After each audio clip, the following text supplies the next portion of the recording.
June Kim rubbed his tired eyes and took another sip of cold coffee. The clock on his workshop wall showed 2 a.m. Most people in New Seoul were asleep, but June was still awake, looking for parts online. "Just one good job," he muttered. "That's all I need." June was a mechanic, and a very good one.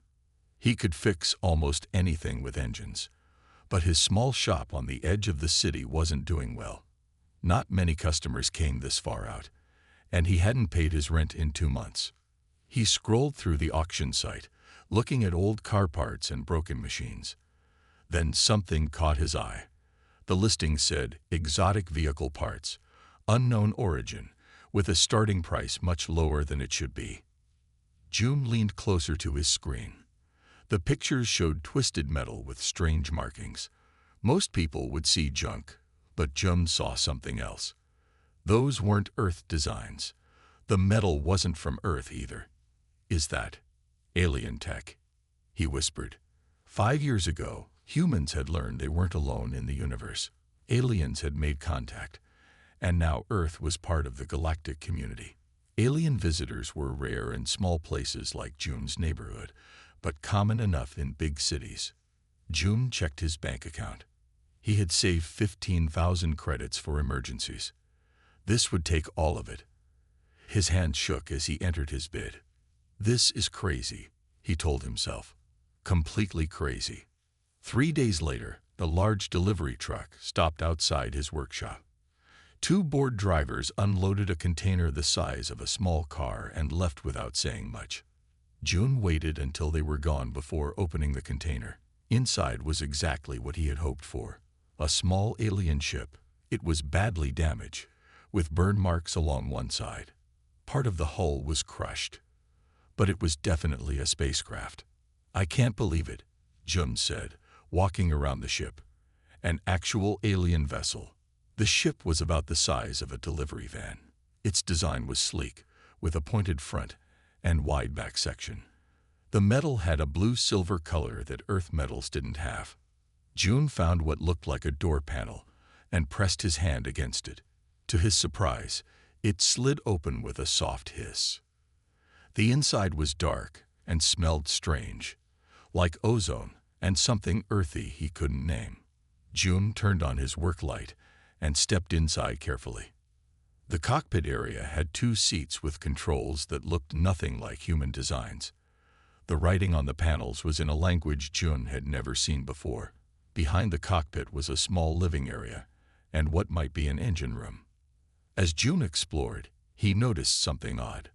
There were scratches on the inside walls, long marks that looked like they were made by claws. Big claws. "What happened to you?" June whispered to the ship. In the back of the vessel, June found a sealed compartment. Unlike the rest of the ship, this section showed no damage. A control panel next to it glowed faintly with blue light.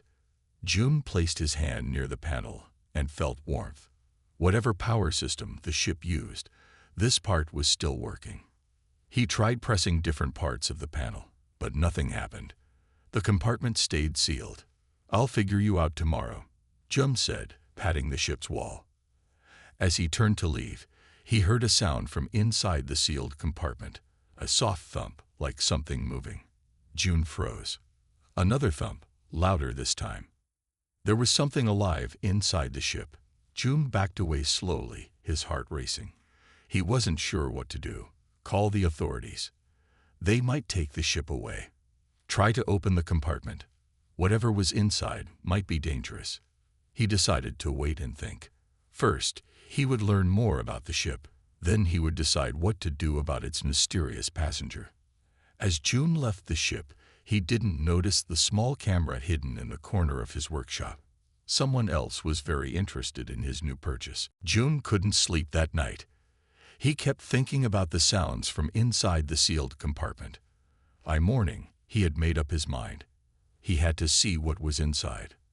After a quick breakfast, June gathered his tools and returned to the ship. The morning sun shone through the workshop windows, lighting up the alien vessel's blue-silver hull. "Okay," June said to himself. "Let's see if we can be friends." He pulled out his translator device from his pocket. Most people carried these now to talk with alien visitors. June had saved up for months to buy one, though he'd rarely had a chance to use it.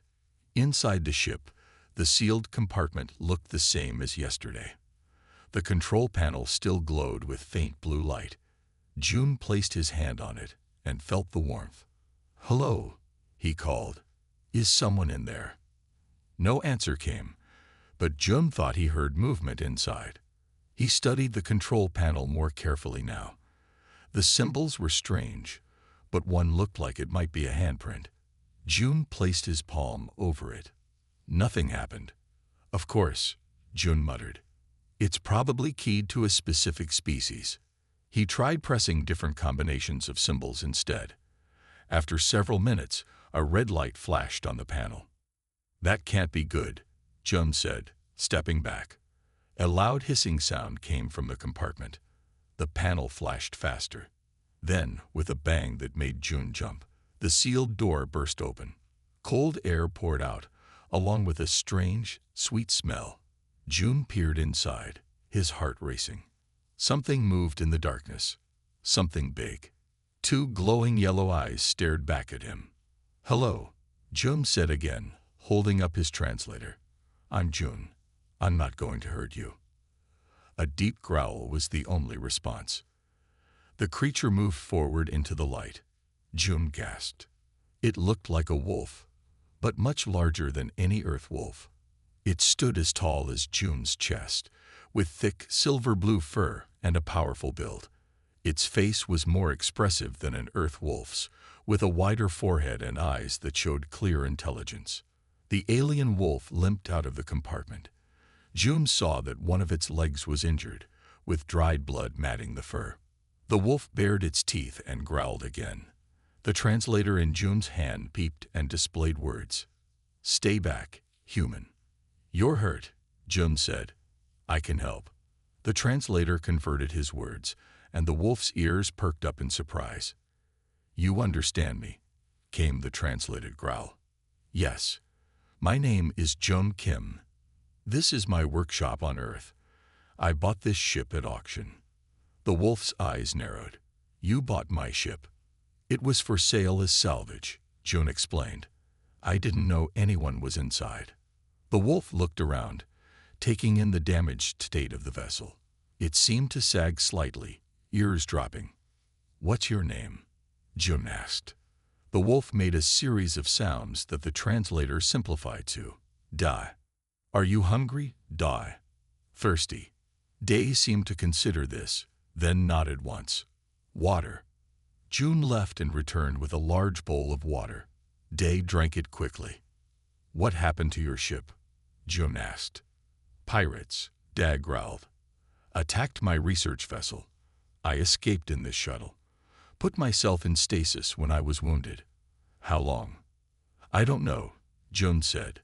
"The ship was being sold as salvage. Could have been floating out there for months." Day tried to stand taller, but winced in pain. "Let me look at that leg," June offered. "No," Day growled. "Don't touch me." June raised his hands. "Okay, but you need help, and I need to understand this ship if I'm going to fix it." Day's yellow eyes studied June carefully. "Why would you fix it?" "Because that's what I do," June said simply. "I fix things." For a long moment, neither spoke. Then Day limped over to a corner of the ship and lay down, still watching June. "I will rest," the translator conveyed. "Then we will talk about your fixing things."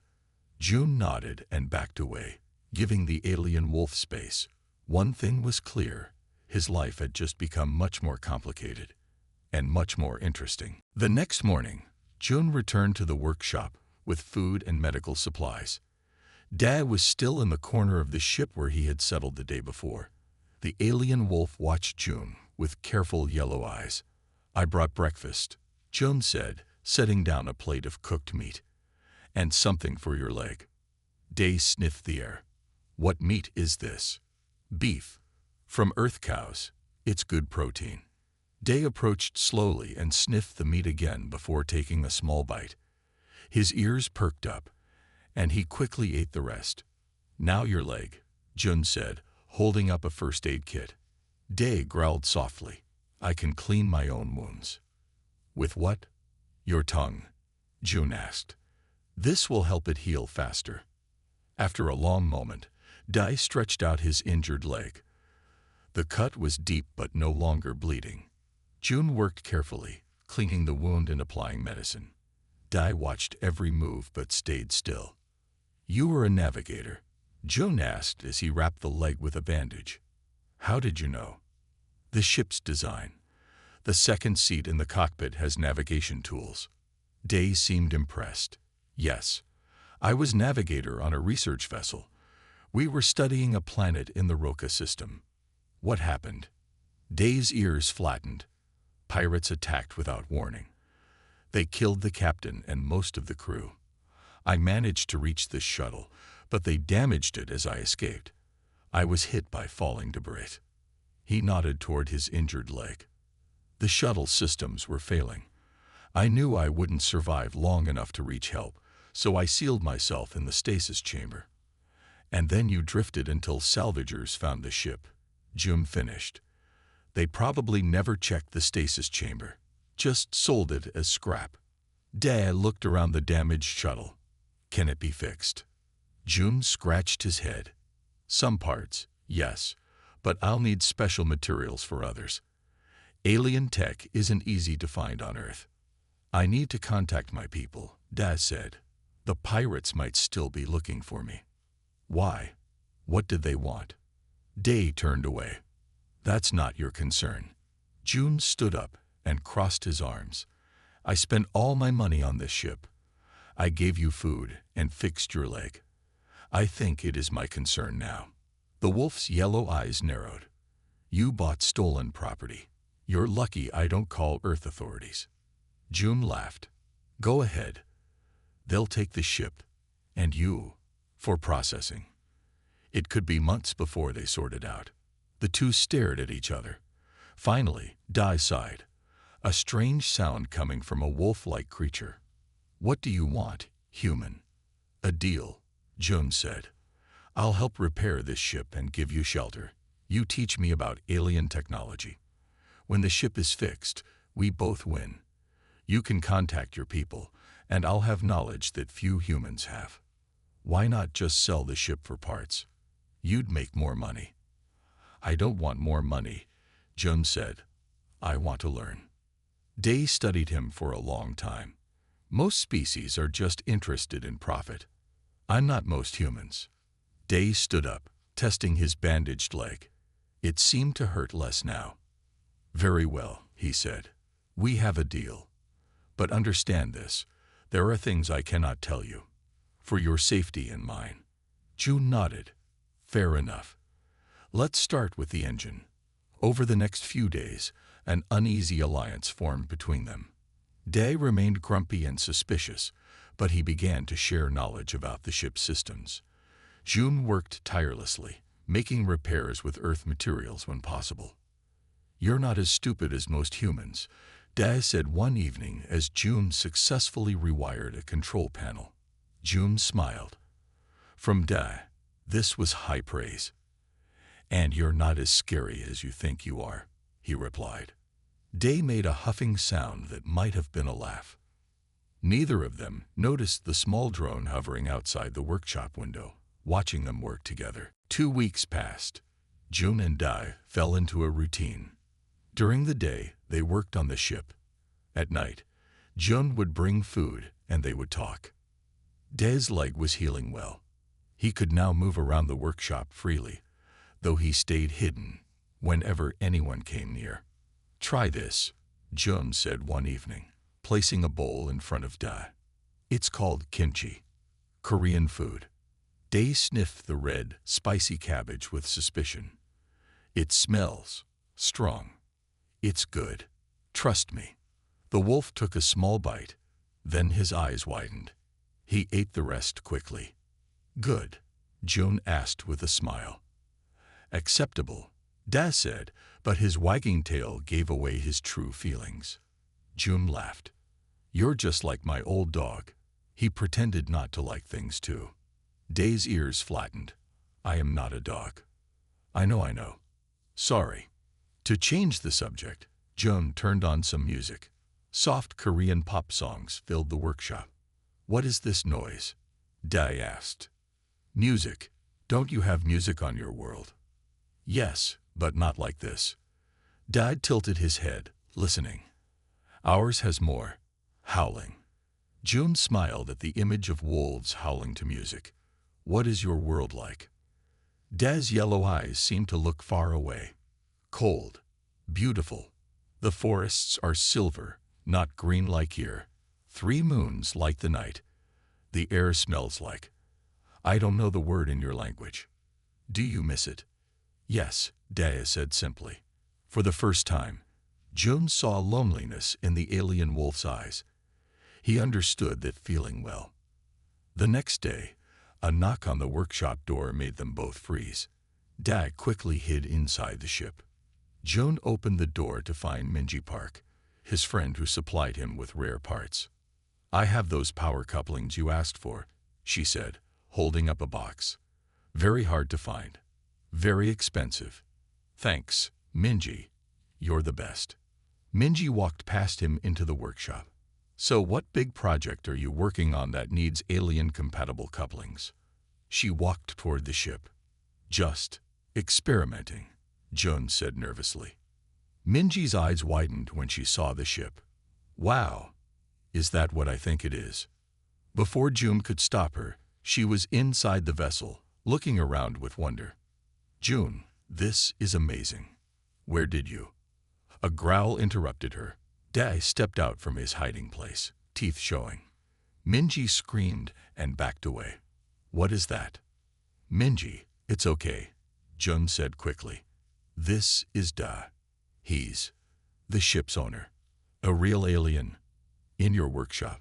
Minji looked shocked, then excited. That is so cool. To Jun's surprise, Minji bowed to Da. Hello, I'm Minji Park.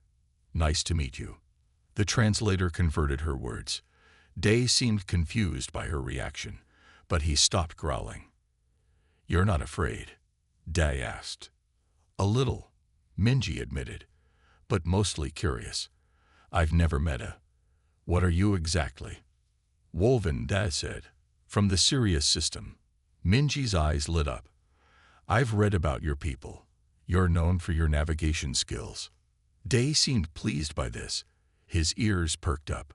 June explained their situation to Minji. Instead of being worried, she was excited to help. I can get you more parts, she offered. I have contacts at the spaceport. This must remain secret, Dada warned. It's dangerous if others know I'm here. I'm good at secrets, Minji promised. She looked at the damaged hull.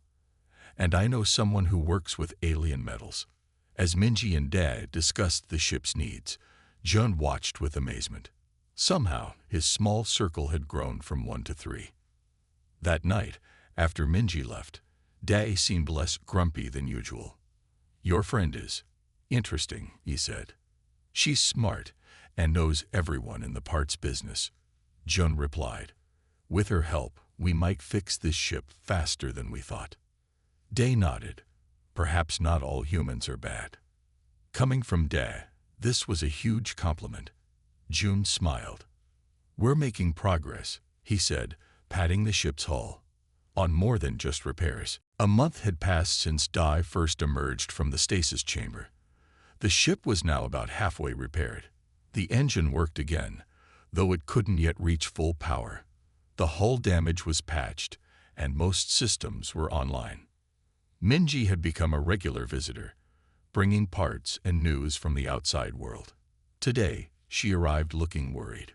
Strange aliens are asking questions at the salvage yards, she said as soon as she entered the workshop. Dae's ears shot up. What do they look like? Tall, scaly skin, 4 arms. Krex pirates, Dae growled. They found me. Jun felt cold fear in his stomach. How? They must have tracked the ship's energy signature when we tested the engines yesterday. Dae paced around the workshop, his claws clicking on the concrete floor. What do they want? Minji asked. Day stopped pacing. His yellow eyes shifted between June and Minji. I haven't told you everything, he admitted. My research team discovered something valuable, something that could change many worlds. What? June asked. A terraforming technology. It can make dead planets livable in months, not centuries. The pirates attacked to steal our research. They work for a corporation that wants to control it. And you have this research? Minji asked. Day tapped his head with one paw. Here, in a neural implant. That's why they want me alive. June let out a low whistle. No wonder you've been so secretive. I had to be careful. This technology should belong to all species, not just one corporation. Minji looked out the window nervously. We need to move you somewhere safe. The ship isn't ready for space travel, June said. It doesn't need to be perfect, Day replied. Just good enough to reach the Woven Embassy on your moon. They spent the rest of the day preparing. June worked frantically on the final repairs while Minji gathered supplies. Dai checked the navigation systems repeatedly. As night fell, they were almost ready. Then they heard vehicles outside. June peeked through the window. 3 black hover cars had stopped in front of the workshop. Tall, 4-armed figures stepped out carrying weapons. They're here, June whispered. Get in the ship, Dai ordered. Now. They rushed inside the vessel. June jumped into the pilot's seat while Dai took the navigator position. Minji strapped herself into a jump seat behind them. Can you fly this? Dai asked June. I think so, June said, studying the controls. It's not that different from the simulator games I play. Dai looked at him in disbelief. You're basing this on games. Trust me, June said with more confidence than he felt. Outside, the pirates were approaching the workshop door. June fired up the engines. They roared to life, shaking the entire building. Hold on, he shouted. He pushed the thrust controls forward. The ship shot upward, crashing through the workshop roof. Pieces of metal and wood rained down as they burst into the night sky. The pirates fired their weapons, but the shots missed as June banked the ship sharply to the right. That was amazing, Minji shouted, gripping her seat. Even Da looked impressed. Where did you learn to fly like that?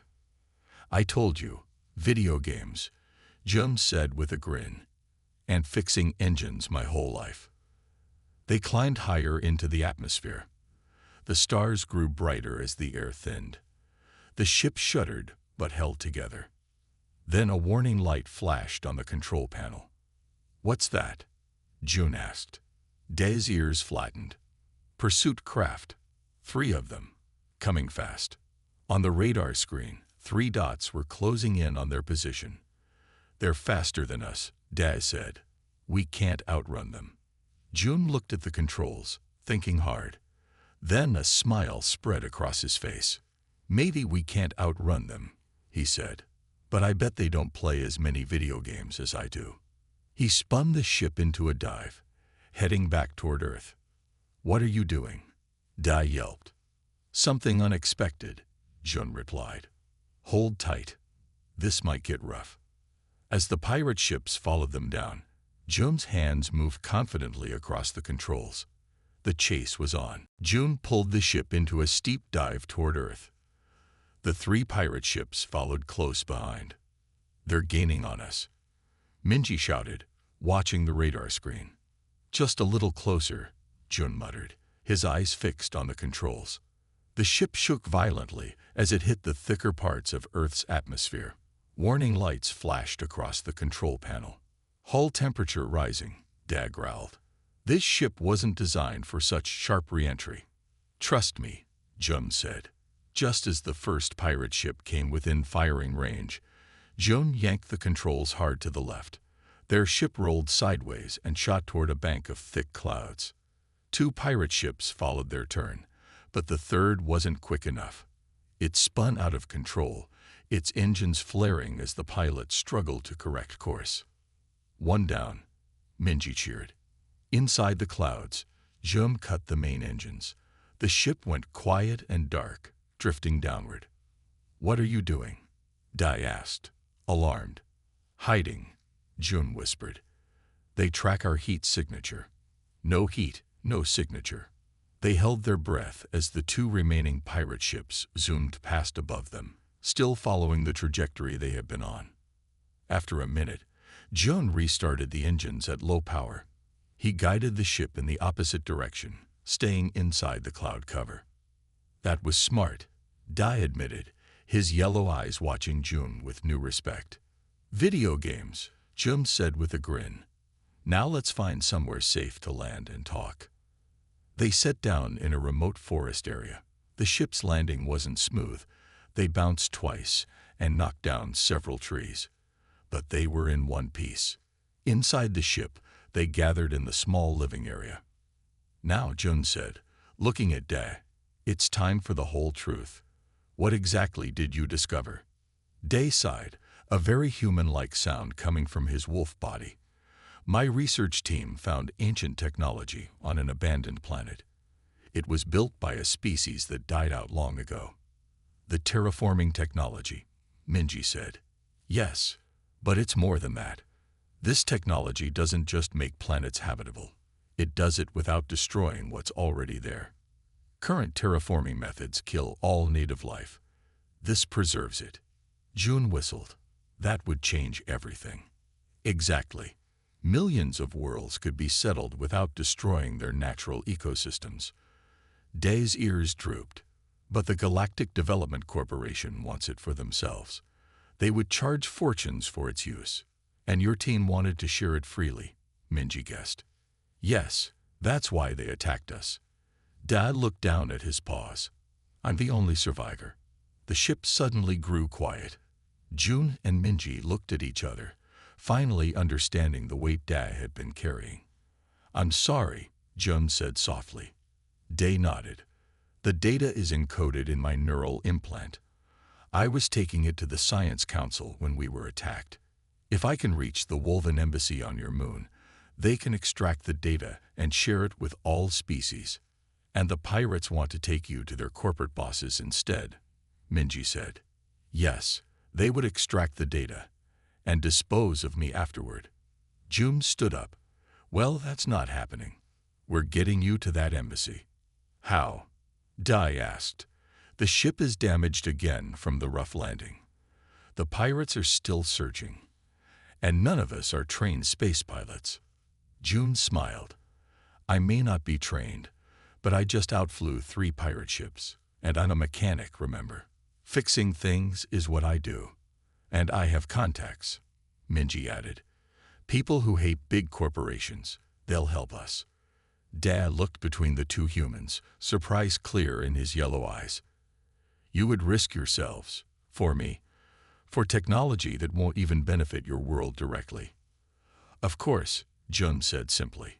"It's the right thing to do." "And," Minji added with a smile, "we're your friends now." Dae was silent for a long moment. When he finally spoke, his gruff voice was softer than they had ever heard it.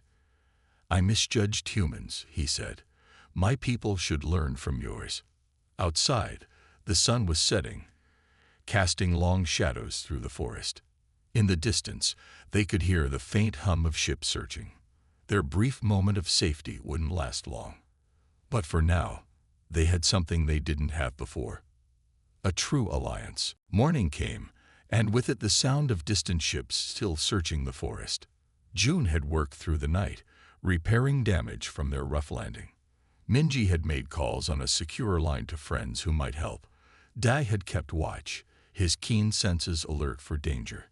"The ship can fly again," Jun announced, wiping grease from his hands. "But we have a bigger problem. The pirates will be watching the usual flight paths to the moon." "Then we need an unusual path," Minji said. She spread out a map on the floor.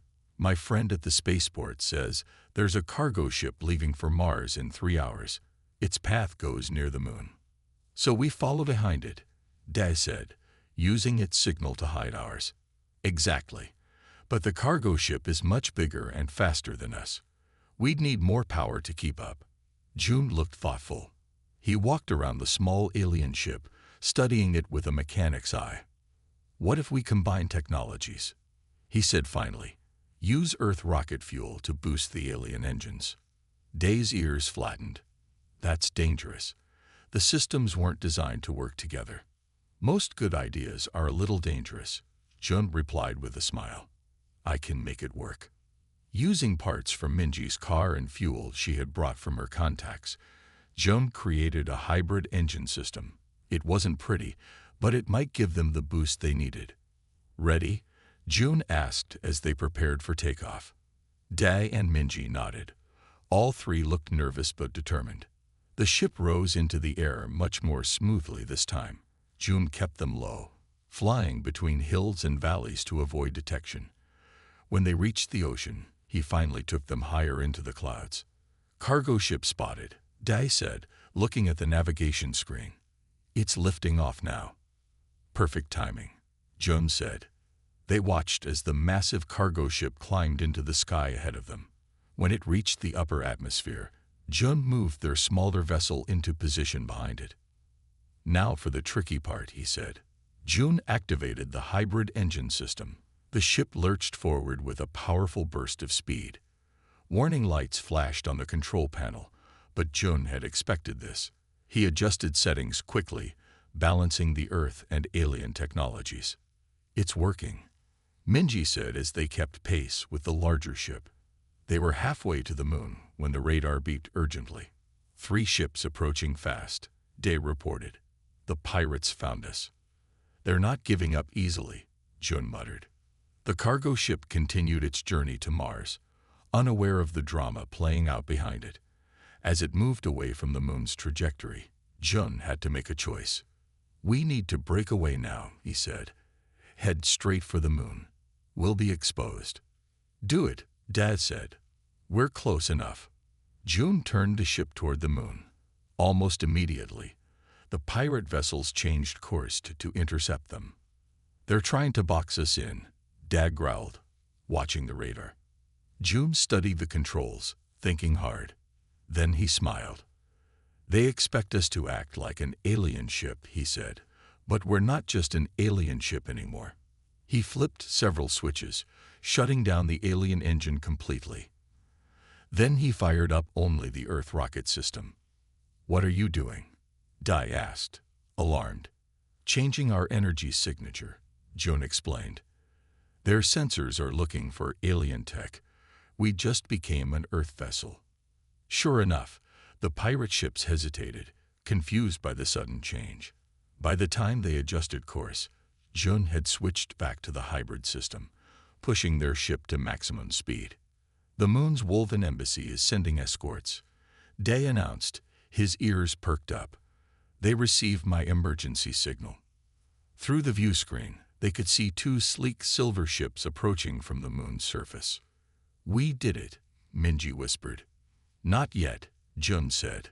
"The pirates are still behind us." The pirate ships fired energy weapons. A blast grazed their hull, making the ship shudder. "Hang on," Jun called. He pushed their hybrid engine to its limit. The ship groaned under the strain, but moved faster than any of them thought possible.